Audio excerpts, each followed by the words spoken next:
Good afternoon and welcome to this 9th episode of our MiniStealth tutorial series, where we're using SpriteKit and GameplayKit to create a small roguelike stealth-like game. And today we're going to transform it into an actual game by adding win and lose conditions. And we're going to do so using the rule system that's a part of GameplayKit. And this system again is pretty versatile, and we can use it to determine whether a player won or lost the game. And it does so by evaluating rules, and those rules are able to determine facts, and it's based on those facts that we can infer in what state our game is. To define a rule, you need two functions. You have a function that contains the actual rule. That's a function that evaluates the true or false. And then a fact, and that's a function that defines a fact if the previous function evaluates the true. And in our game, we'll be interested in only two facts: player caught and treasure reached. We'll implement two rules, and each rule is able to determine one of these facts. And we will use those facts to determine if the player won or lost. So we have a very simple set of rules, only two rules: either player is caught or treasure is reached. And it might also be possible to implement this in a different system, but I think it's a great way of showing how the GameplayKit rule system works. And it's again very versatile, so you can expand it with additional rules going forward. A note about the GKRuleSystem: as with all the other GameplayKit APIs, it's an Objective-C based API, and this has a couple of consequences that we need to be aware of and work with. So first off, facts are always modeled in objects inheriting from NSObject, even though the facts array is of type any. So it expects in the array of facts only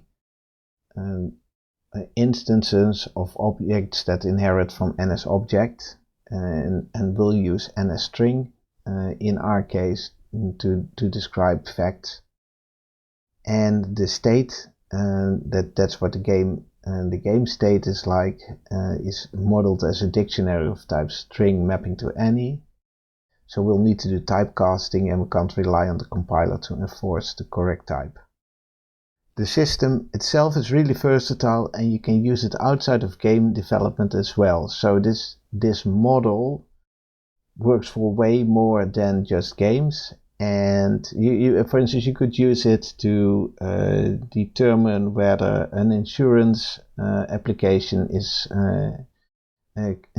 correct or not.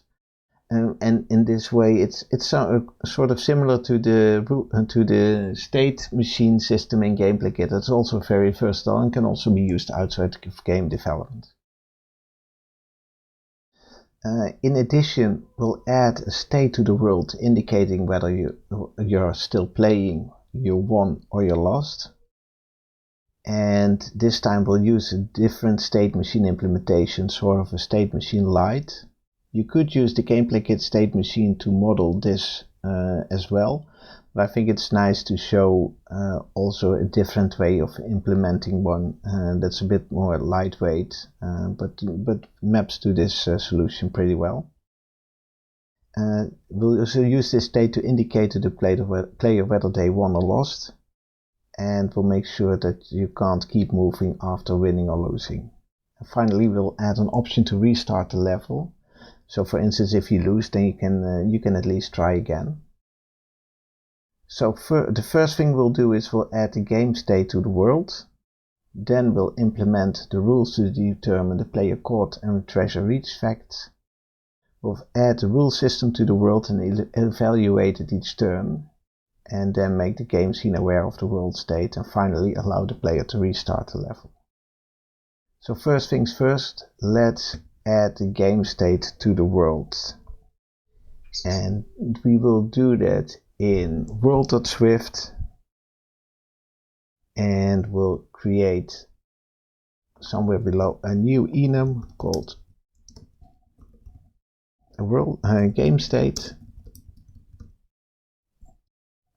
and this will have a case playing, a case won, and a case lost, and we'll add a variable to the world called state, and we'll initiate as a game state as playing. So we'll assume that you start off in the playing state.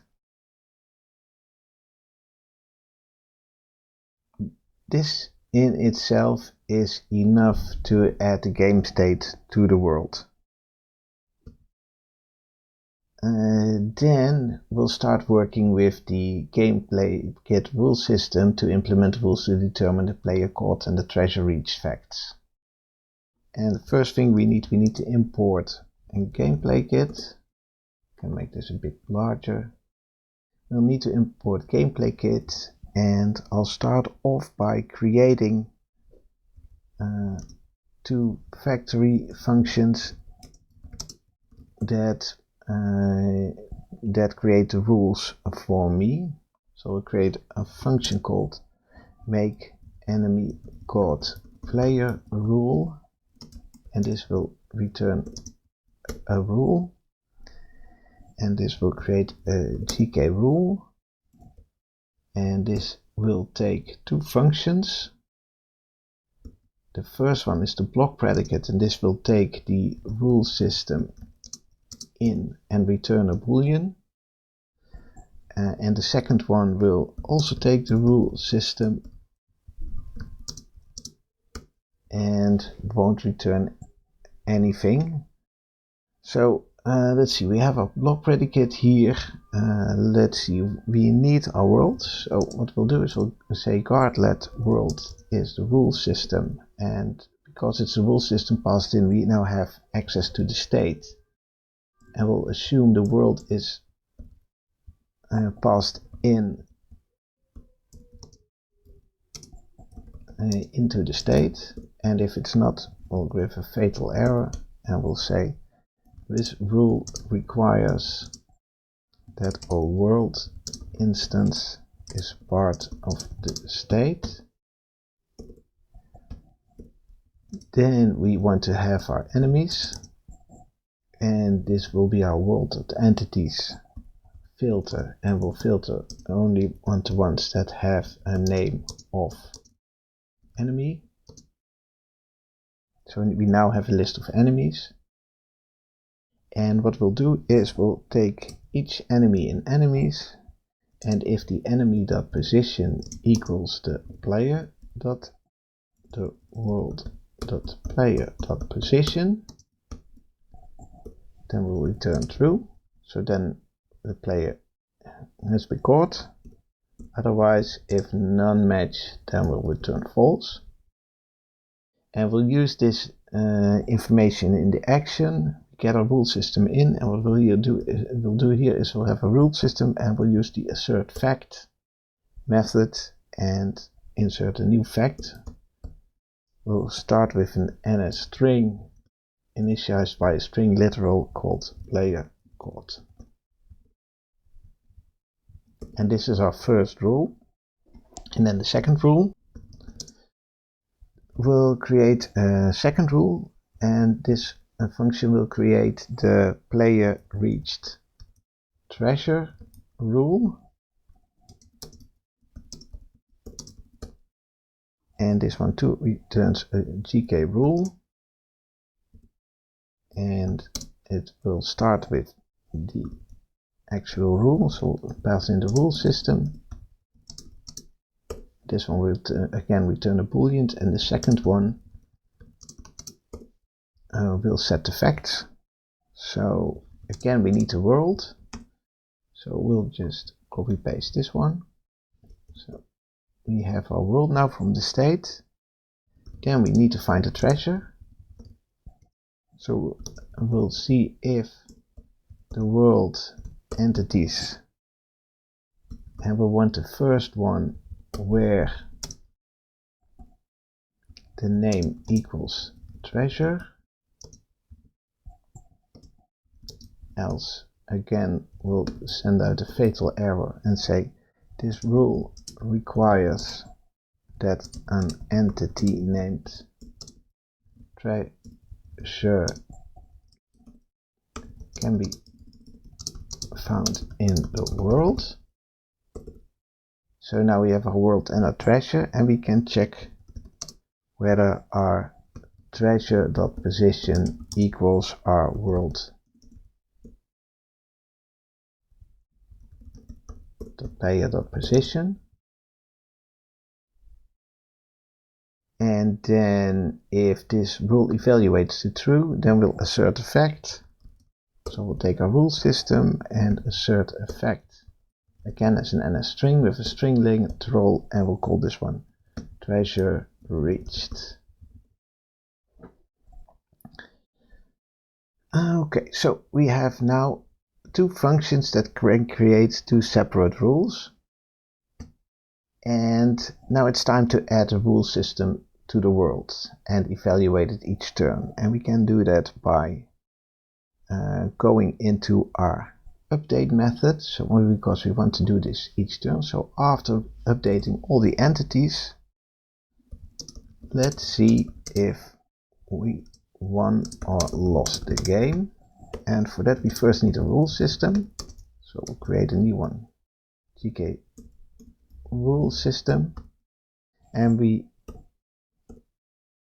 then add a couple of rules, and we'll add an enemy caught player rule and a player reached treasure rule, and we'll use our functions here that return the actual rules.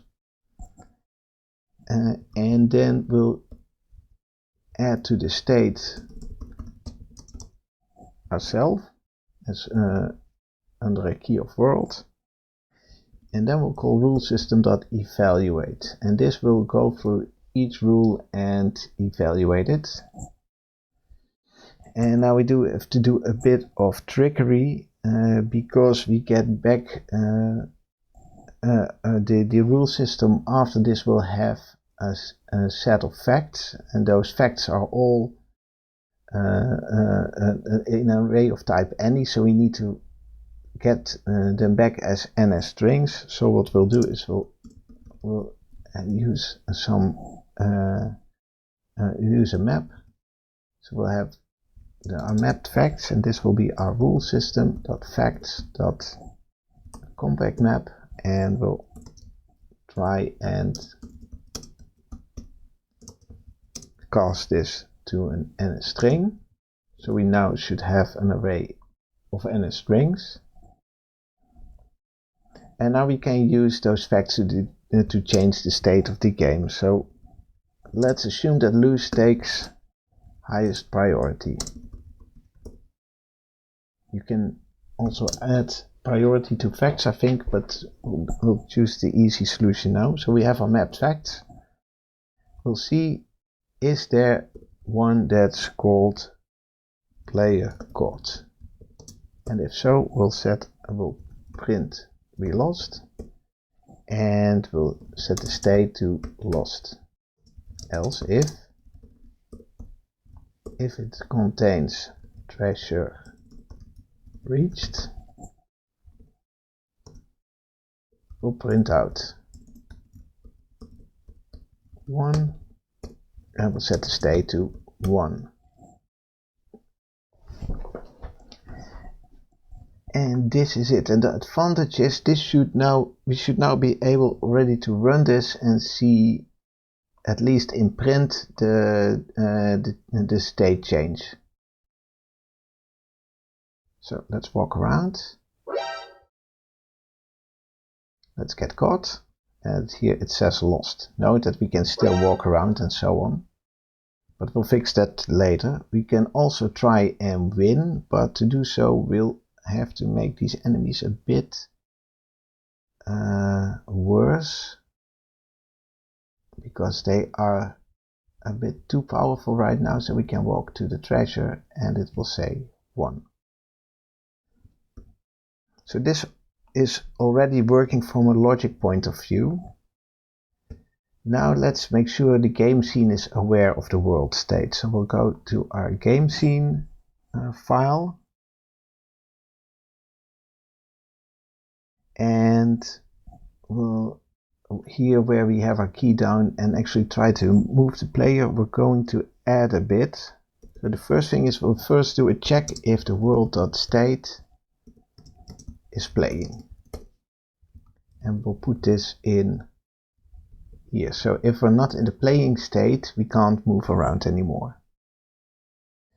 Now we have our try move, and we show our world, and after that we'll check what state we're in. So if our world state equals 1, then we'll put a string message, you won, and we'll say press R to play again. Note that we haven't implemented that functionality yet, but we'll do so in a minute. Let's see, where do we want to place this? Somewhere in the middle, so we can use a row count divided by 2. We'll use a foreground color of white and a background color of green, and an alignment of center, so this will be nice and centered. Else if the world state equals lost,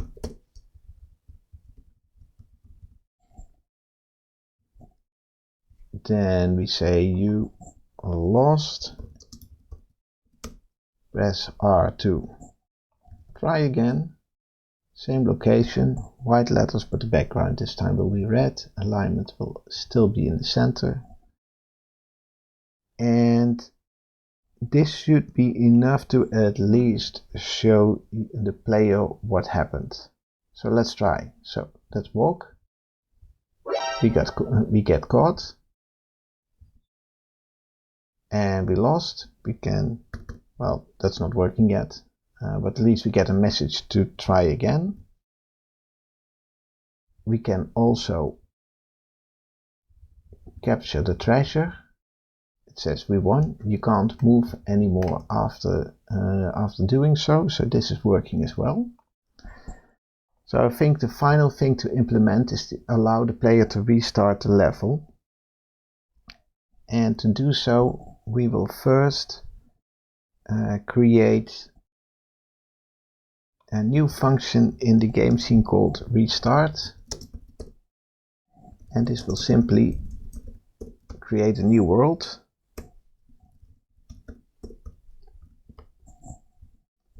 And then show the world. And then what we need to do is we need to add a new case here for the R key, and this has, I think you could we'll have to check which number it is, but fortunately we can do so by simply meshing the R key. So now we know it's key code 15, so we have a case 15, and this one just says restart. Let's give it a go. So let's walk around. Let's get caught. We lost. It's too bad, but we can press R to restart, so we can try again. We can also go and capture the treasure. Again, we can press R to play again. And this is it. This meets our goal for today. Next time we'll work on showing more than one level in the game. Thanks for watching and have a good day.